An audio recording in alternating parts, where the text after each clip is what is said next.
क्यों कहती हूँ इसका भी मैं आपको प्रमाण देना चाहूंगी। मैं अपने पापा के केस को बहुत ही नजदीक से जान रही हूँ, बहुत ही नजदीक से पढ़ा है, तो उसके कुछ चीजों के बारे में आप लोग को जरूर बताना चाहूंगी। पहला कि मैं ये जरूर कहना चाहूंगी कि न्यायपालिका को भटकाया जा रहा है। कैसे भटकाया जा रहा है ये भी बताती हूँ। न्यायपालिका को ऑपोजिट पार्टी, जो दूसरे साइड के लोग हुए, माताओं सुनिएगा जरूर, आप ही लोग के लिए सबसे ज्यादा है क्योंकि आप लोग की भी बेटी है, मैं वही एक बेटी हूँ। न्यायपालिका को अगर आप जाके गलत सबूत देते हैं तो न्यायपालिका तो उसी को पढ़ेगा ना, है कि नहीं? आप लोग का आवाज नहीं आया, आप लोग बताइए ये सही बोल रही हूँ या गलत? सही।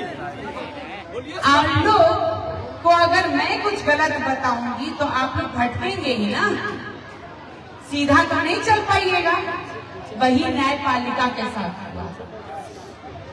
दूसरे तरफ की पार्टी में गलत इंफॉर्मेशन दी गई है, जैसे कि ये कि सतीश पांडे जी का मृत्यु हो गया है, जबकि वो बकायदा जीवित हैं, स्वस्थ हैं, और ये जजमेंट, पापा की जजमेंट आने के कुछ ही महीनों बाद उनको लोअर कोर्ट से रिहाई दी गई है दूसरे किसी केस में। तो ये भटकाने का काम नहीं है तो ये और क्या है? न्यायपालिका में हम लोग ने अपने तरफ से जितना भी बातों को पेश किया, उन चीजों को कंसिडर नहीं किया गया, उन चीजों को सुना नहीं गया। क्यों? ये तो क्वेश्चन है, ये तो सवाल खड़ा होता है कि नहीं? अगर ये सवाल खड़ा होता है तो फिर मेरे दिमाग में एक बात और याद आता है, और वो बात याद आता है कि माननीय रामा देवी जी ने जो अपने इंटरव्यू में कहा कि वो धन्यवाद देती हैं गृह मंत्री को। सवाल है कि नहीं? अगर न्यायपालिका न्याय दे रही है, जो सब उन लोग के ही हिसाब से न्यायपालिका ने न्याय दिया, तो गृह मंत्री को धन्यवाद क्यों? गृह मंत्री का तो कोई काम नहीं। मैं आप लोग को एक बात और बताना चाहूंगी। मेरे पापा के केस में बहुत सारे ऐसे जगहें हैं जो कानूनी तरीके से गलत है। क्या कभी आपने सुना है कि एक ही केस में दो FIR किया जाए? नहीं ना, मैंने भी नहीं सुना। पर मेरे पापा के केस में 2 FIR है, 2 अलग अलग तारीख का FIR है, अलग टाइम का FIR है। ऐसा कभी हुआ है क्या? तो यहाँ पे क्यों? और इस चीज को कोर्ट ने माना कैसे नहीं, ये समझ में नहीं आया। क्या ये सवाल खड़ा करता है? करता है ना? अगर करता है तो ये अन्याय नहीं है तो और क्या है? एक आदमी ने अपने गवाही में ये बोला है कि मेरे को 5 खाली पेज दिया गया था, पेपर, खाली पेपर दिया गया था, उसमें हमको बोला गया दबाव में कि अपना हस्ताक्षर कर दीजिए। मैंने हस्ताक्षर किया है और उसमें क्या लिखा मुझे कुछ नहीं पता। अब ये बताइए, वही आदमी जो बोल रहा है कि क्या लिखा है उसको पता ही नहीं है, और उसी के पेपर में लिखा है कि वो मुन्ना शुक्ला जी को देखा है कांड की जगह पे, तो क्या उसका बयान माननीय है? आप लोग का आवाज फिर नहीं आया। जब माननीय नहीं है तो क्या ये अन्याय नहीं है? है ना? ये सरासर अन्याय है। मैं आप लोग से आज अनुरोध करने आई हूँ अगर मेरे बातों में आप लोग को थोड़ा सा भी सच्चाई दिख रहा है, थोड़ा सा भी, जैसे इन पोस्टर्स में लिखा है, अगर धरती पे कहीं भी न्याय है तो मुन्ना शुक्ला जी को रिहा किया जाए, ये ही मेरी अनुरोध है आप लोग। ये इंडिया है, और हाँ, मैं इंडिया नहीं कहूंगी, ये इंडिया है। और इंडिया में बोला जाता है कि हर इंसान को रहने का, बोलने का, प्रैक्टिस करने का, कोई भी काम, कोई भी धर्म, सबको प्रैक्टिस करने का अधिकार है। सेक्युलर कहा जाता है इंडिया को। सेक्युलर अब इंडिया रहा कि नहीं तो के ऊपर डिपेंड करता है।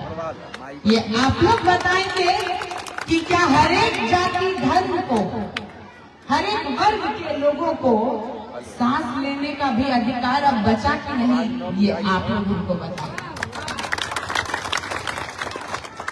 मैं बेटी हूँ, अपने पापा के लिए मैं खड़ी हूँ, पर मेरे लिए मैं चाहूंगी कि आप सब लोग खड़े होंगे। पूरा लालगंज विधानसभा मेरे लिए खड़े होगा। क्यों? क्योंकि मैं एक बेटी हूँ जो अपने पापा के साथ रहना चाहती हूँ और मैं के साथ इस धरती पे रहना चाहती हूँ। अब मेरे साथ भी अन्याय है, समझ में नहीं आता है कि जेल मेरे पापा को हुआ है या मुझे। बचपन भी मेरा ही बीता और आज भी मेरा ही बीत रहा है, यही कहते हुए आप लोग के बीच में घूमती हूँ तो आप लोग बोलते हैं कि तुम छोटी सी थी, आई थी और बोल रही थी मेरे पापा को निकाल दो। 28 साल बीत गया है तो फिर से मैं वही कह रही हूँ, मेरे पापा को निकाल। मेरे पापा को निकालना सिर्फ मेरा काम नहीं रह गया, ये आप लोग की जिम्मेदारी है कि इस बेटी को अपने पापा से मिला दीजिए। ये बेटी और कहाँ जाए, बेटी क्या करे, बेटी को समझ नहीं आ रहा। और ये बेटी आप लोग के आश्रय में है कि आप लोग इस बेटी को न्याय दें, उसका साथ देंगे। ये आखिरी मौका है, ये जरूर मैं बताना चाहूंगी। और बहुत मैंने सुना कि मैं बहुत भावुक हूँ, जरूर हूँ, क्योंकि अपने पापा के साथ ज्यादा समय नहीं मिला। बट आज से मैं बोलती हूँ कि एक जगह नहीं रोएंगे, मेरे हर आंसू का बदला आप लोग लेंगे और आप लोग मेरे साथ आएंगे। क्या लालगंज की जनता अपनी बेटी का साथ देगी? हर एक आदमी आज हाथ खड़ा करके इस अन्याय के अगेंस्ट, इस अन्याय के विरोध में मेरे साथ चलें। और इस बार मेरी माँ को अपना प्रेम, अपना आशीर्वाद, अपना सपोर्ट देके इनको विजेता करना। अगर इस बार नहीं निकाल पाए तो मुझे नहीं पता मैं अपने पापा से कब लूंगी। और ये अब आप लोग की जिम्मेदारी है कि हमको अपने पापा से। और जहां तक रही काम की बात, मैं सिर्फ भावुक नहीं होती हूँ, मैं एक युवा हूँ। मेरे को पता है कि काम का, मेरे को पता है जॉब का मूल्य क्या है। मैं घूमती हूँ, मैं इतने लोगों से मिलती हूँ, उन लोग का ये कहना है कि बउआ आप आते तो हैं, बट कोई भी आता है ना, सब वोट लेके चल जाता है, कोई काम नहीं दे रहा है।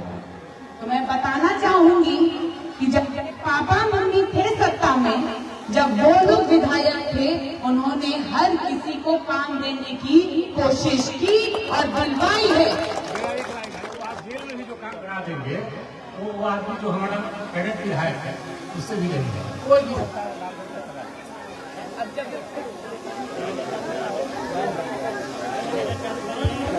अब जब वो कह रहे हैं तो हम और क्या कहें। मैं अपनी तरफ से क्या करूंगी मैं वो जरूर बताना चाहता हूँ। मैं, मेरी माँ और मेरे पापा, हम लोग लालगंज की धरती पे स्कूल खोलना चाहते हैं। और सिर्फ एक नहीं, अन्य, जिसमें हर गरीब तबके के लोग और हर ऊंची तबके के लोग पढ़ाई कर सकते हैं, साथ में अन्याय के बिना। हम सबको पढ़ाना चाहते हैं, सबको खुद में सशक्त बनाना चाहते हैं।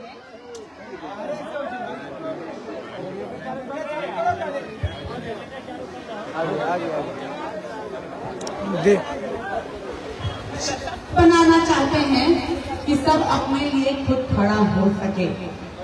मैं सबको काम दिलाना चाहती हूँ, यहाँ पे फैक्ट्रीज खोलना चाहती हूँ कि मेरा कोई नौजवान भाई बाहर नहीं जाए, बल्कि घर में रह के काम करे और अपने परिवार के साथ टाइम बिताए। मैं अलग रही हूँ अपने माँ बाप से, अपने परिवार से, तो मैं जानती हूँ कि वो दुख क्या है। मैं दिल्ली में पढ़ाई करती थी, मेरे पापा जेल में थे और मेरी माँ अकेले, पापा को जेल में भी देख रही है, मेरे को दिल्ली में पढ़ा भी रही है, घर का काम भी देख रही है। एक औरत पे एक पूरा घर ही भारी हो जाता है, ये 3-3 जगह देख रही है, तो क्या गलती हर किसी से मुमकिन नहीं? क्या सिर्फ मेरी एक माँ जिससे गलती नहीं हो सकता, या सिर्फ मेरे पापा हैं जिससे गलती नहीं हो सकता? गलती हर एक इंसान से होता है, क्योंकि हम इंसान हैं, हम परमात्मा नहीं। अगर परमात्मा होते तो कभी सवाल नहीं किया जाता कि ये आपसे गलती हुआ कि नहीं।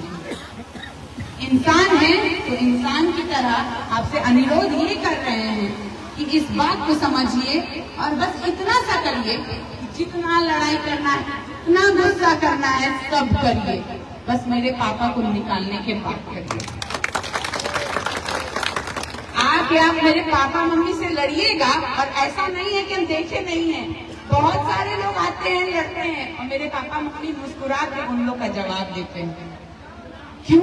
क्योंकि आप ही लोग लड़ेंगे अपने आदमी से जिसको आप खड़ा कर रहे हैं, और ये आपकी शक्ति है कि वो यहाँ पे बैठे हैं।